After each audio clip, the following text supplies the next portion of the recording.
Hello students, मैं S Chandrawat स्वागत करता हूं आप सभी का विनायक एजुकेशन ग्रुप के इस ऐप के ऊपर। प्यारे विद्यार्थी, आपके सामने फिर से लेकर हाजिर हो चुका हूं 11th क्लास केमिस्ट्री।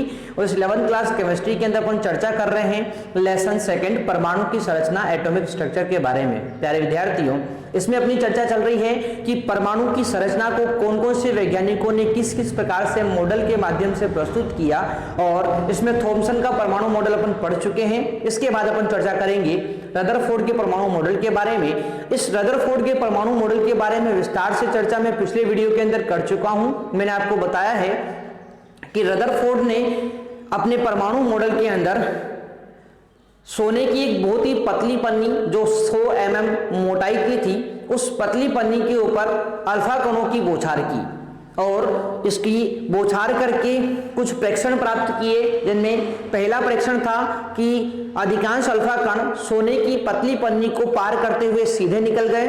दूसरा था कुछ अल्फा कण बहुत कम कोण से विक्षेपित हुए।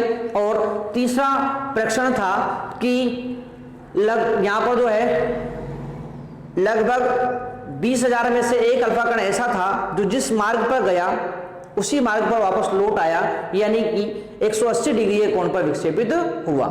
ये 3 प्रेक्षण यहां पर इन्होंने देखे और इन 3 प्रेक्षणों के आधार पर इन्होंने 3 निष्कर्ष निकाले।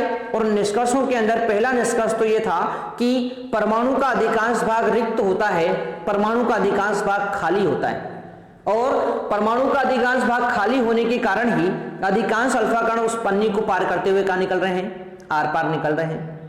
दूसरा निष्कर्ष निकाला कि कुछ अल्फा कण बहुत कम कोण से विक्षेपित हुए। इसका मतलब परमाणु में जो धनावेशित भाग होता है वो बहुत कम आयतन में केंद्रित होता है। और तीसरा निष्कर्ष उन्होंने निकाला कि परमाणु जो होता है उस परमाणु का अधिकांश धनावेश, उसका अधिकांश द्रव्यमान उसके केंद्र में स्थित होता है, और इस केंद्र को यहां पर नाभिक नाम दिया गया, जिससे टकराकर इलेक्ट्रॉन जो होते हैं या इससे टकराकर जो अल्फा कण होते हैं वो बिना मुड़े सीधे यानी कि 180 डिग्री कोण पर विक्षेपित हो जाते हैं।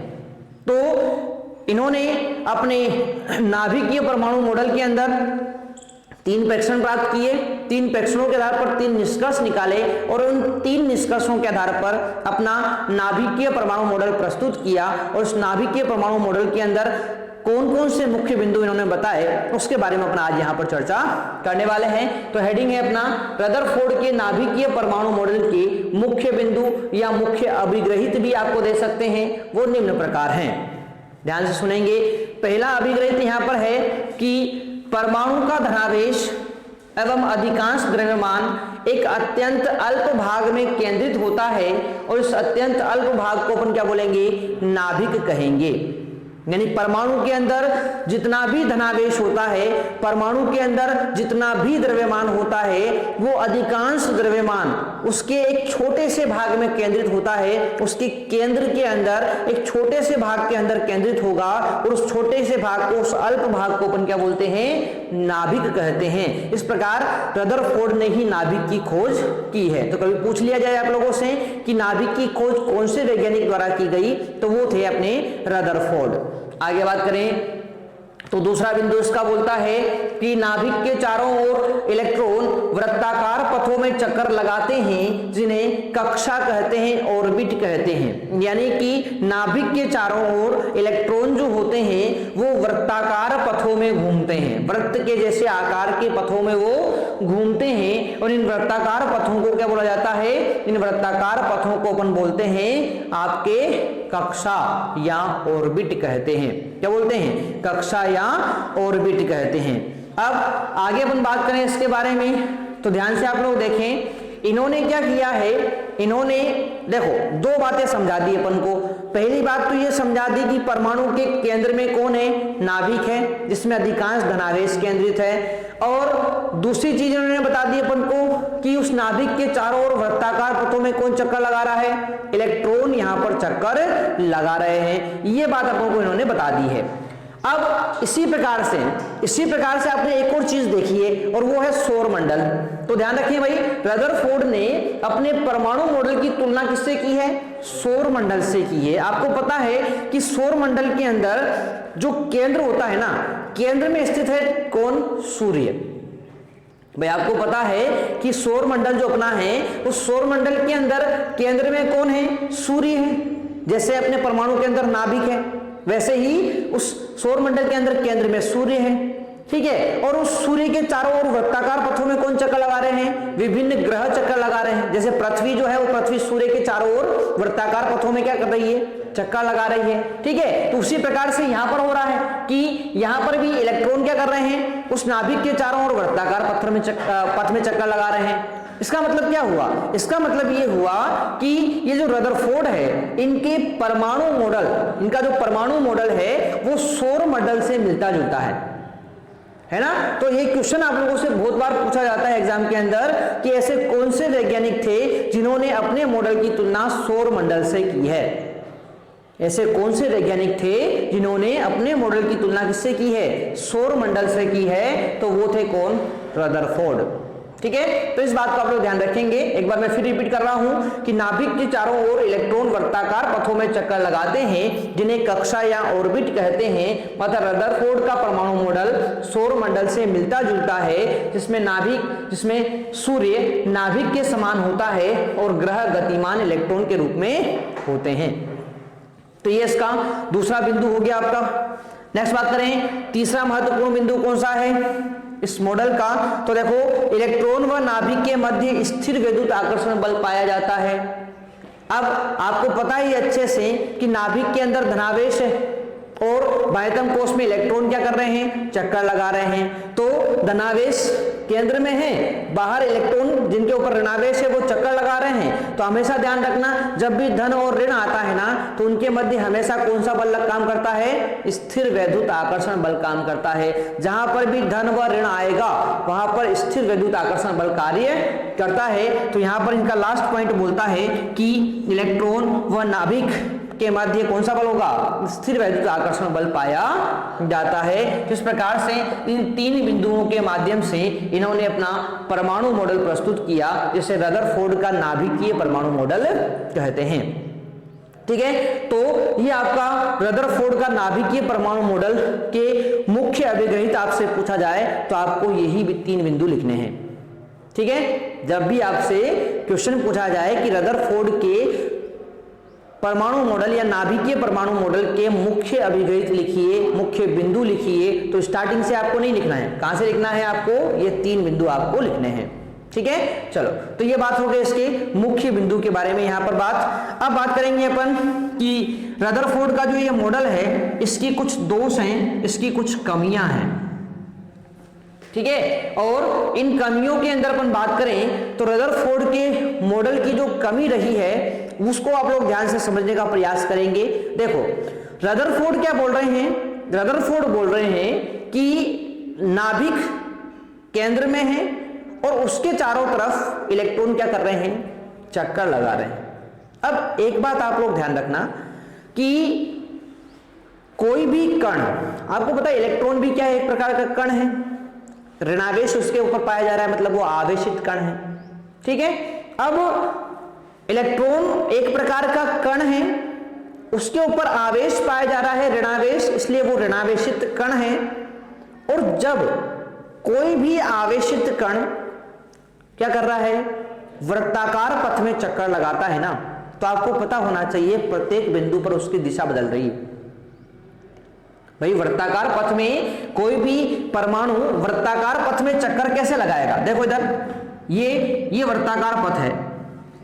अब इस वृत्ताकार पथ में ये परमाणु की संरचना देख लो आप लोग। वृत्ताकार पथ में मान लेते हैं यहां पर इलेक्ट्रॉन चक्कर लगा रहा है। अब जब यहां पर इलेक्ट्रॉन चक्कर लगा रहा है तो उसकी दिशा कहां होगी? इधर होगी। यहां पर इलेक्ट्रॉन आ गया तो उसकी दिशा कहां होगी? इधर होगी। यहां पर इलेक्ट्रॉन चक्कर लगा रहा है तो उसकी दिशा कहां होगी? उसकी गति करने की दिशा कहां होगी? इस तरफ होगी। यहां पर इलेक्ट्रॉन है तो उसकी गति करने की दिशा यहां पर होगी। यहां पर इलेक्ट्रॉन है तो उसकी गति करने की दिशा क्या है? यहां पर होगी। यानी कि यहां पर आप लोग देखो कि कोई भी कण को यदि वृत्ताकार गति करनी है तो उसकी दिशा निरंतर क्या हो रही है? बदल रही है। और जब उसकी गति के साथ दिशा भी बदल रही है तो वेग में परिवर्तन हो रहा है। भाई जब किसी भी कण की गति के साथ दिशा आ जाती है ना, तो दिशा आती क्या बोल देते हैं, उसको अपन वेग बोल देते हैं। और दिशा में परिवर्तन हो रहा है तो वेग में भी क्या हो रहा है, परिवर्तन। और जब वेग में परिवर्तन होता है तो क्या उत्पन्न हो जाता है, त्वरण उत्पन्न हो जाता है। यानी कि कोई भी कण, कोई भी आवेशित कण जब वृत्ताकार पथ में चक्कर लगाता है तो वृत्ताकार पथ में चक्कर लगाने के कारण वहां पर दिशा निरंतर बदलती है और दिशा बदलने के कारण उसके पास त्वरण उत्पन्न हो जाता है। यानी कि क्या बात बताई गई आपको कि नाभिक के चारों ओर वृत्ताकार कक्षा में चक्कर लगाने के लिए इलेक्ट्रॉन के पास क्या होना चाहिए, त्वरण होना चाहिए। बिना त्वरण के वो गति नहीं कर सकता। ठीक है, मतलब ये हुआ कि नाभिक के चारों तरफ इलेक्ट्रॉन को वृत्ताकार पथ में चक्कर लगाने के लिए उसके पास क्या चीज होना चाहिए, त्वरण उसके पास होना चाहिए। ये बात आपको समझ में आ गई होगी। अब एक वैज्ञानिक आए हैं मैक्सवेल। मैक्सवेल ने अपना विद्युत चुंबकीय सिद्धांत दिया और इनका विद्युत चुंबकीय सिद्धांत क्या बोलता है कि वृत्ताकार पथ में त्वरित गति कर रहे आवेशित कण विद्युत चुंबकीय विकिरण उत्सर्जित करके ऊर्जा का ह्रास करते हैं। यानी ये मैक्सवेल बोलते हैं अपने सिद्धांत में कि कोई भी आवेशित कण जब इस प्रकार से वृत्ताकार गति करता है ना, कोई भी आवेशित कण जब इस प्रकार से वृत्ताकार गति करता है तो उसके त्वरण के कारण, उसकी त्वरित गति के कारण विद्युत चुंबकीय विकिरणें उत्पन्न होती है। यानी कि जब वो इस प्रकार से आवेशित कण वृत्ताकार गति करेगा तो यहां पर क्या उत्पन्न करेगा, ये विद्युत चुंबकीय विकिरणें उत्पन्न करेगा। और इन विद्युत चुंबकीय विकिरणों के कारण यदि ये इलेक्ट्रॉन लगातार विद्युत चुंबकीय विकिरणें उत्पन्न कर रहा है तो इसकी ऊर्जा में क्या आएगी, कमी आएगी। क्यों? क्योंकि विद्युत चुंबकीय विकिरणें एक प्रकार की क्या होती है, ऊर्जा होती है। क्या होती है, ऊर्जा। तो जब लगातार ये विद्युत चुंबकीय विकिरणें ऊर्जा उत्पन्न कर रहा है तो उस कंडीशन में इलेक्ट्रॉन की ऊर्जा में क्या आना चाहिए, कमी आनी चाहिए। विद्युत चुंबकीय विकिरणों के रूप में ऊर्जा का ह्रास कर रहा है, ऊर्जा को नष्ट कर रहा है इलेक्ट्रॉन। जब ऊर्जा को नष्ट कर रहा है तो उस कंडीशन में उसकी ऊर्जा में क्या आनी चाहिए, कमी। और इलेक्ट्रॉन की ऊर्जा में निरंतर कमी आने के कारण उसे अंतिम रूप से कहां गिर जाना चाहिए, घूमता घूमता घूमता इस प्रकार से, यहां पर इस प्रकार से घूमता घूमता अंतिम रूप से कहां गिर जाना चाहिए, इसको इस नाभिक में गिर जाना चाहिए। क्योंकि ऊर्जा में क्या आ रही है, निरंतर कमी आ रही है। और ऊर्जा में निरंतर कमी आने के कारण उस इलेक्ट्रॉन को घूमता घूमता घूमता घूमता कहां गिर जाना चाहिए, इस नाभिक के अंदर गिर जाना चाहिए। परंतु ऐसा नहीं होता है, ऐसा नहीं होता है ना। वो इलेक्ट्रॉन बिना नाभिक में गिरे, बिना ऊर्जा का ह्रास किए लगातार निरंतर रूप से वहां पर गति करता रहता है। तो ये गति क्यों हो रही है, किस प्रकार से हो रही है, इसके कारण को ये रदरफोर्ड सिद्ध नहीं कर पाए, इसको ये नहीं समझा पाए।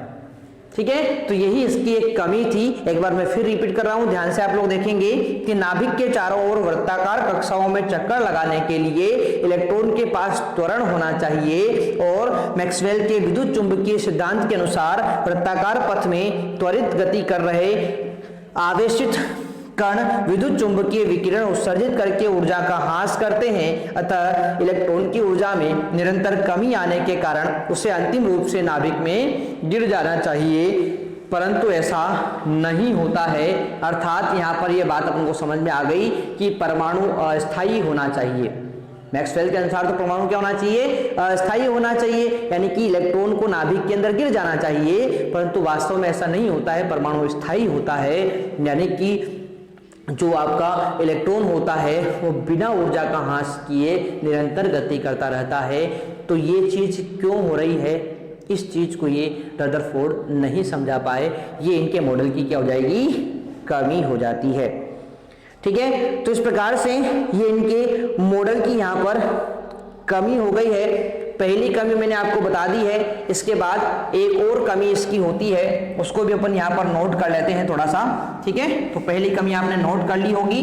और देखो दूसरी कमी इनकी मॉडल की ये होती है कि ये किसी भी परमाणु की इलेक्ट्रॉनिक संरचना के बारे में भी नहीं बता पाए। ठीक है, तो दूसरी कमी है कि रदरफोर्ड रदरफोर्ड किसी परमाणु की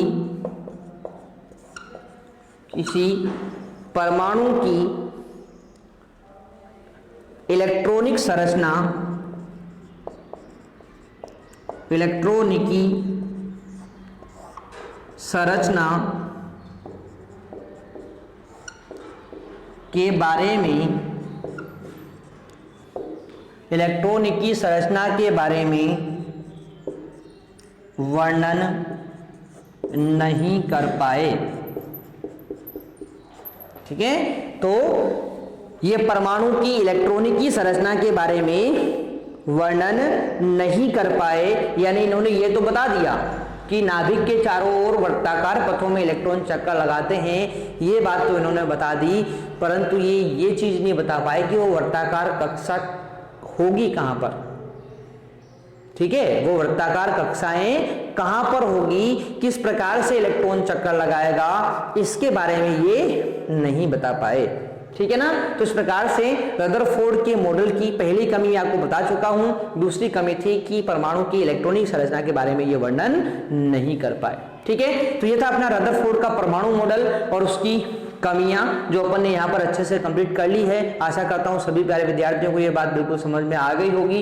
रदरफोर्ड का मॉडल आपका यहीं पर समाप्त हो जाता है। इसके बाद अपन नेक्स्ट टॉपिक को लेकर यहाँ पर पढ़ेंगे, तो ध्यान से आप लोग इस चीज को अच्छे से कंप्लीट कर लें। कहीं पर भी कोई दिक्कत आए तो कमेंट बॉक्स में कमेंट करके मुझे जरूर बताएंगे। आशा करता हूँ आपको ये बात समझ में आई होगी। मिलते हैं नेक्स्ट में, तब तक के लिए टेक केयर, बाय।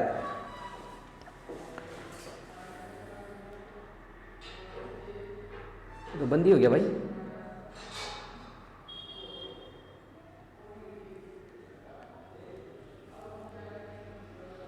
क्या हो गया? जब बंद नहीं हुआ वो तो चल रहा था। Download app in Play Store. Vinayak Education Group. Online course and classes. RBSE 12th. Chemistry. Physics. Biology. Hindi and English. RBSE 10th. Science. Maths. Social Science. Sanskrit. Hindi and English. Vinayak Education Group. This app is perfect for you. All RBSE classes. In this app. Every day. Online classes of video lectures and weekly test. Challenge. Thanks for watching and download.